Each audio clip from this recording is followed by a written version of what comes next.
country. But recently we've been seeing Noahkai Banks does have the option of representing Team Germany in the 2026 World Cup. He has dual citizenship, and there have been some rumors swirling around that he could potentially go I don't the think he'd German route represent and Germany represent. this year. He wouldn't. He wouldn't represent Not Germany this year, in the future. Okay. All right. In the future. That's fine. But there are some considerations and some things that have been swirling around social media. So Ryan, I know you already made that video, but what's your take on that? Maybe the potential of Noahkai Banks representing the Germans as opposed to the Americans? It's just simply based on potential. I mean, he plays really well for Augsburg in the Bundesliga. He's a phenomenal player. He grew up in Germany. He was born in Hawaii on one of the islands there. I think it was Honolulu, I think is the exact island. But, parents are military, is his father, is a military kid. And then after, I think, 7 months or something like that, his mom, who has German background, they moved back to Germany. And, has been there, and that's how his whole soccer journey is going on in the Bundesliga. Is he better than, a Jonathan Tah, and Antonio Rudiger, any of those types of players? No, I'm forgetting about the big white center back, too. I forgot his name.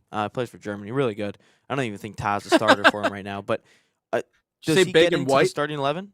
What'd you say? Did you say big and white? Yeah, big white center back, yeah. He's really good. I forget what his name is, though.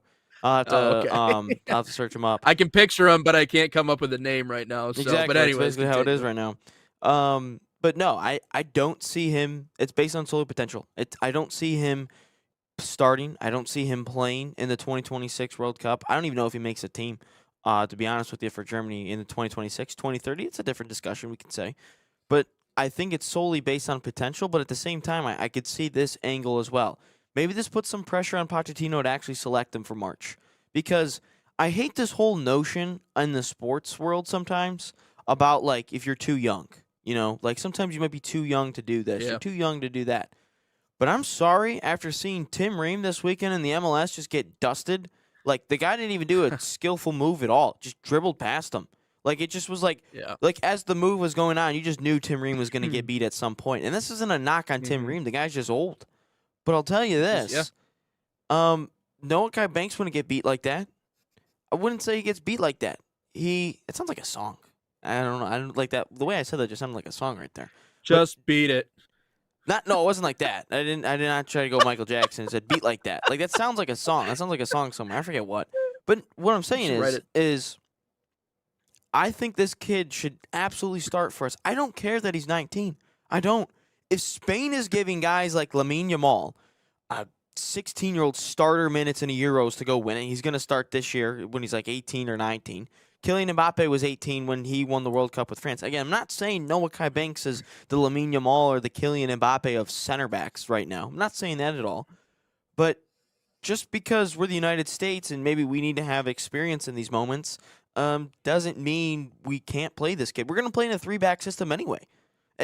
Tim Ream is basically going to, if he's out there, that basically means our left center defensive mid is basically cover for him. And our left wing, we basically have to kind of reserve that part of the field as we have to protect Tim Ream on the left center back role. We have to. So that kind of takes away and opens up things on the right side, which means the opposing team's left back or left winger, left mid can expose us on that side because we don't have the numbers on that side. We're going to get stretched thin at the back.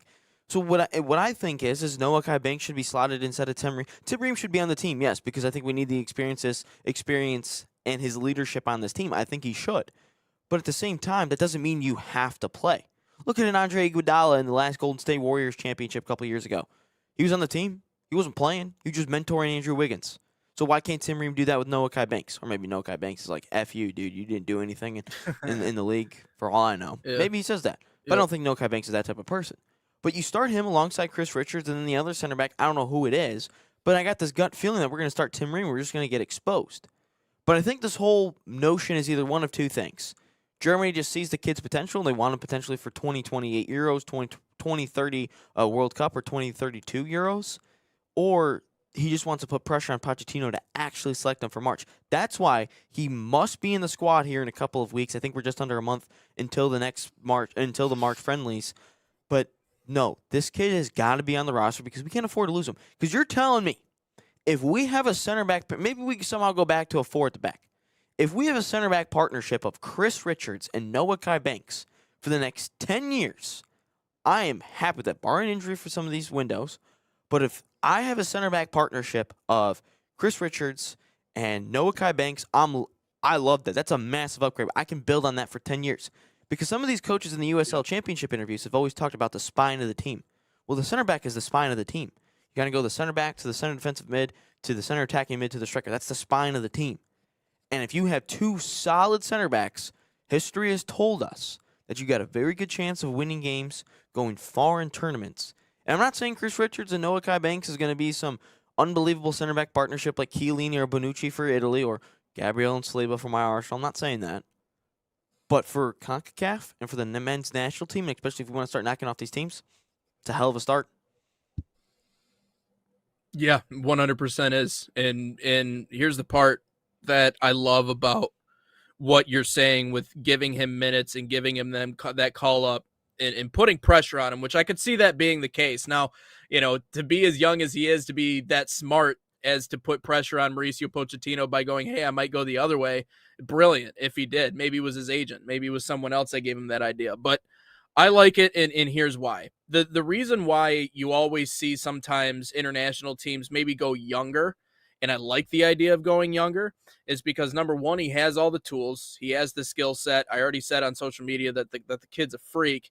But I think more than anything else, there's a certain fearlessness that comes with being that young and being in a situation like that, and the durability and the physicality and just the legs to be able to hold up over that span of time against sides that are going to essentially pelt you. Like they're gonna wear you down.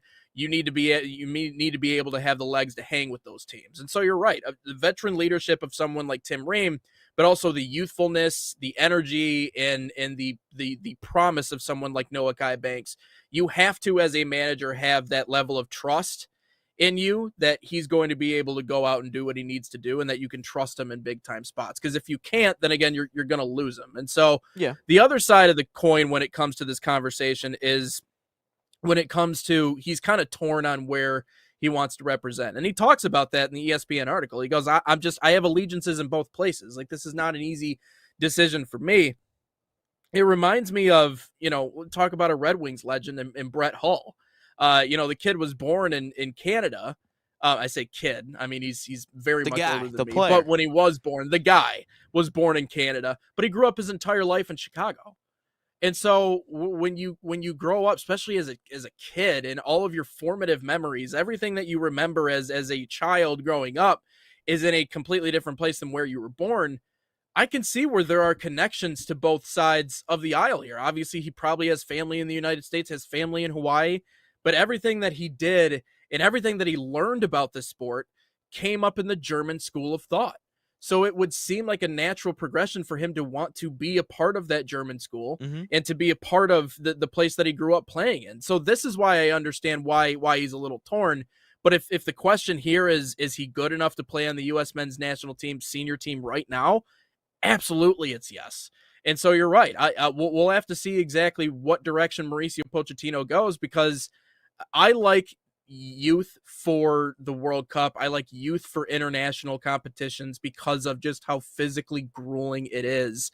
And again, there's some sort of a benefit to sending a 19-year-old out there who doesn't realize that he probably shouldn't be out there right now.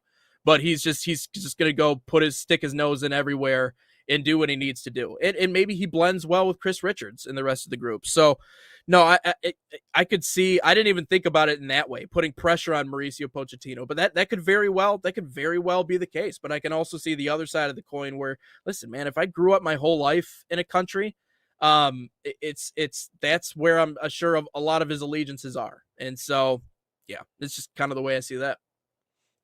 I think you bring us some good points about, being there for such a long time. But at the same time, we've seen a lot of dual nationals, which I think, by the way, is a really good idea. I really like the idea of dual nationals because you have some countries that just have, so many good players where, the world doesn't even get to see a handful of solid players on the world stage. I think of, Jamaica sometimes with Damari Gray and Mike, what was his name? West Ham striker Michael Antonio, who both went to play for Jamaica just because they can't break into the England side. I'm not saying they're world beaters, but they're good players, and they get to go to Canada instead, or Jamaica instead. But I'm looking at it, and you gotta keep this guy. Like, we haven't talked about like what does this mean yet for the men's national team. If we lose this guy, we're cooked. I'm just kidding. I'm not saying we're cooked, but like it definitely hinders our chances in the future, in future World Cups. Like, we need this guy on our side. Like, we need him. He's a baller. When you're playing at 19 years old in the Bundesliga, the amount of minutes that he's putting in and playing, yeah, I want him. I don't care about experience with Tim Ream. I don't care about, maybe Miles Robinson has played longer in the MLS or something like that. I could give two shits. The kid's in form. He plays week in, week out in one of the toughest leagues in the world, and guess what he's doing at the age of 19. You're telling me this guy who's been to Allianz Arena or Signal Iduna Park, which is considered one of the toughest places to play, but he can't do it at MetLife Stadium in New York? You're telling me he can't do it there? Like, that's what it is? No, this guy needs to play. He's a bona fide stud. Like, this kid has all the makings and all the tools in the world to be a solid center back. Am I trying to say he's going to become up the next Maldini? No. That's a completely different story. But for the U.S. men's national team, if I'm going based on potential, this kid needs to be it. And there's been a couple scares in recent years of, like Gio Reyna, for instance, could have been an English international, but decided to come to the U.S. instead. Pulisic could have played for Croatia for all we know. Like, there's certain players that could have played for different national. Musa could have played for England. But, he actually scored his first goal in Serie A yesterday, so shout out to Yunus Musa. But no, it is nice. We need all the players that we can. We aren't a soccer nation where we can just pick and choose players, at certain ages. We're not there yet. We haven't gotten to that level of our soccer careers in the United States. We haven't gotten that far in our soccer history to be picking and choosing players. This kid's doing it in a top league, week in, week out. We need this guy. I'm not saying the men's national team's just going to falter if we lose this guy. I'm not saying that. But it's going to take a big hit in terms of where we want to eventually be, which is to win a World Cup, win a Copa America. And I think with this kid's potential, next to Chris Richards, it's going to be unbelievable. I'm just saying that. And I think if we're trying to take soccer serious, we need this guy on the side. We do. We need the youthfulness. We need the energy. We need the talent. We need the skill set. And if anything, USA Soccer can do themselves a favor by telling Germany, "Hey, thanks for developing this kid from the bottom up. We're gonna take him now, and we'll take him from here, and he'll be with us." And it's okay to think. It's okay to think a decade down the line. It's all right to think about that, because it's a very real thought that if you lose out on someone like Noahkai Banks, you lose out on a very key piece, a center, a cog in the machine, because that's the biggest part, right? We're starting to get that 11 is becoming more solidified now than it ever has before in our country's history. Like, we've had our collection of players that we knew were going to be there and contribute. The Dempseys, the Donovans, the Howards, like, we knew we were going to get those guys. And even now, we got a collection of guys that we're pretty confident are our guys, the guys. You could say Adams and Pulisic and Balogun, but as that group continues to develop in season, Weston McKennie, as that group continues to develop in season, we're getting a better understanding of who our actual 11 is.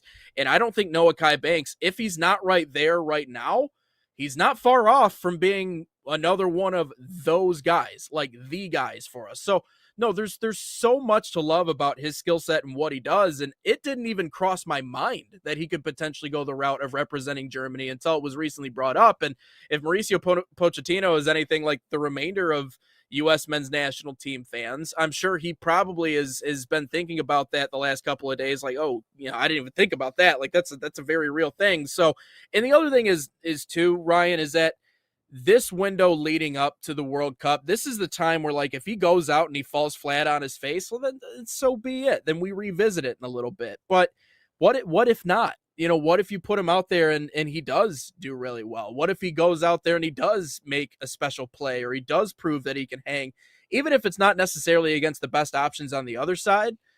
Then you know what you have. Exactly. Not saying they don't already know what they have. I think they're pretty aware of what they have in Noahkai Banks. But, you gotta continue to give him calls, and you just have to let him know that you see him, you see his potential, and he's gonna be one of your guys, one of your main guys moving forward, not just another one on the roster.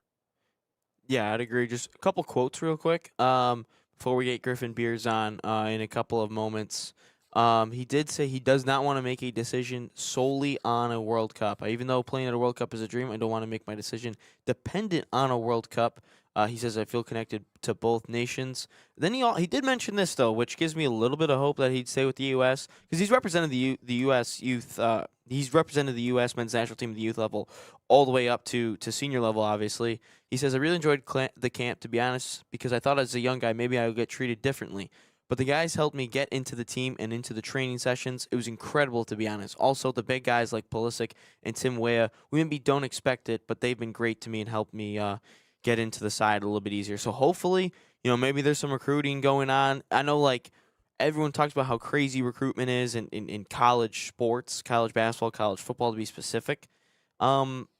There's recruiting going on with dual nationals. It happens all the time. It's happened, since this has been allowed. And I'm all for dual nationals because unlike the NCAA, you just make one switch and you're done. You can't just be switching teams all the time. Once you make that decision and you make your senior cap, you're there stuck for the rest of your career. Unless for some reason you probably choose Russia to be the country to represent, and then that maybe you're like, well, I don't actually get to represent anything at the national level. So get on the front lines.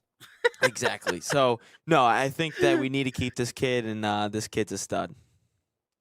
He's the real deal. He is the real deal for sure. I know we got about 5 minutes until Griffin joins us here on Inside the Game. Again, Oakland basketball starting their conference tournament. So first round of the conference tournament in the Horizon League. Someone moved my stuff on. Good luck. Good luck to the boys over at Oakland. Someone move your stuff all right. Oh boy, what are you looking for? What are you missing? My reads, the commercials. I knew it's Barca coming up, but I just had to double check. Sometimes I got to double check to make sure. And I couldn't find it. So luckily it got moved for a second. We do have Barca coming up. So I know we got him in about 4 minutes here. I guess we can rip through a couple of comments until he comes on and then maybe bring him on and see what we got going on here.